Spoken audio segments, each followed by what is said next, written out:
Bangladesh has stepped out of its kneeling foreign policy, says Mahdi Amin. The government tries to rebuild a state broken by fascism.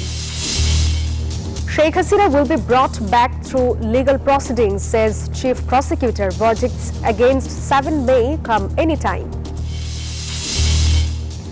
And Finance Minister says new pay scale will be implemented this year. Government dismisses UN Al-Qaeda information. Hello and welcome to the News24 English Bulletin. This is Jannatul Sadia. Those were headlines. Bangladesh has moved beyond a subservient foreign policy, said Prime Minister's advisor Mahdi Amin. He said the BNP-led government is working with public trust, confidence and accountability. Speaking at a meeting marking 6 months of the government, Amin highlighted changes in foreign policy. Political advisor Ruhul Kobir Rizvi said the government is working to fulfill its election pledges. Information Minister Johiruddin Shapon said rebuilding the country from the ruins is now the biggest challenge. The International Crimes Tribunal has concluded arguments in the case against former Minister Obaidul Qadir and 6 others over crimes against humanity during the July uprising. A 3-member panel led by Justice Nuzrul Islam Chaudhry will deliver the verdict soon. All 7 accused in the case remained absconding. Prosecutors charged them with ordering killings, inciting violence and conspiring to suppress student-led demonstrations. Meanwhile, Chief Prosecutor Aminul Islam clarified that Bangladesh lacks precise details regarding former Prime Minister Sheikh Hasina's current legal status in India. However, he stressed that government authorities will pursue formal legal channels to secure her extradition and bring fugitives to trial. The new pay scale for government employees will be implemented this year, said Finance Minister Amir Khosrow Mahmood Chaudhry. He spoke after a meeting on the Pay Commission at the Secretariat. The minister said several aspects are being reviewed and more discussions are needed. A final decision will be announced later. Home Minister Salahuddin Ahmad said the government is not taking UN information on Al-Qaeda's presence in Bangladesh into account. He also said law and order has improved during the government's first 6 months. 5 local government elections will be completed this fiscal year, said Local Government State Minister Mir Shahi Alam. He said election dates will be set after discussions with the Election Commission. Speaking at a briefing, he said the government will allocate funds for renewable energy and form a committee. Battery-powered e-rickshaws will require city corporation registration. They must use solar power for charging. New registrations and renewals will not be allowed without meeting the requirements, the minister said.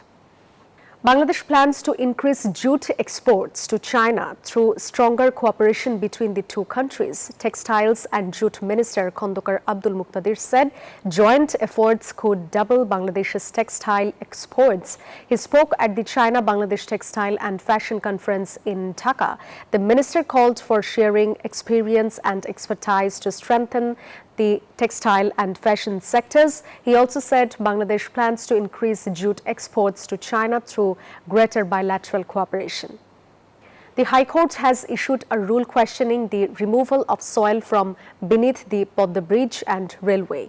The court also asked why the removed soil should not be restored. The bench, led by Justice Razik Al-Jalil, issued the rule after hearing a petition. The petitioner's lawyer warned that removing soil and sand could threaten the bridge's foundations and structures. Officials have been given 2 weeks to respond. The respondents include Narayanganj district judge and relevant ministry officials. NCP convener Nahid Islam said democracy is shrinking as the government labels criticism over gas and electricity as reckless. Speaking at a discussion in Gulshan, he said opposition parties must be free to speak inside and outside Parliament.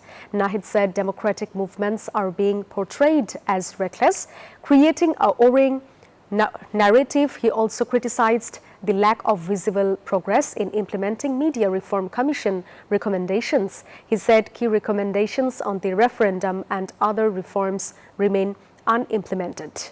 1,000 crore taka embankment Project along the Monu River faces major delays across Molovibazar district. Land acquisition disputes and poor coordination between authorities have pushed the completion deadline to 2028. Severe riverbank erosion threatens homes and cropland along the Monu River during monsoon seasons. Approved in June 2020, the 996 crore taka protection project remained incomplete after 5 years. The High Court has issued a rule seeking uniform guidelines for document attestation at Bangladesh missions abroad. The court acted after a petition raised public suffering over document verification for expatriate students, workers and others. Authorities have 4 weeks to respond separately. A guardian filed a petition after Uttara Rajuk Model College cancelled a 9th grade student's admission over alleged cheating. Lawyers said the decision may affect the students' registration. They have sought a review of the cancellation.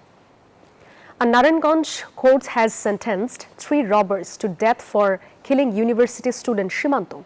District and Sessions Judge Abu Shamim Azad announced the verdict on Monday in the presence of the accused. The convicts are Onik, Akash and Babu.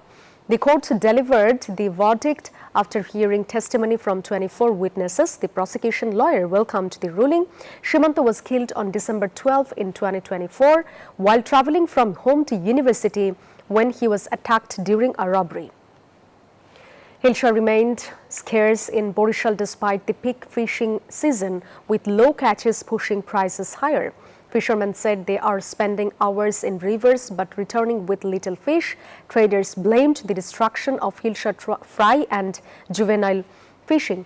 They said climate change may also be affecting breeding. Buyers are disappointed as even small Hilsha sells for high prices. Officials cited low water flow, poor navigation and global warming as threats to Hilsha stocks. They warned greater awareness is needed to protect future supplies. That's all from the newsroom today. Thank you for watching News 24. Please stay with us.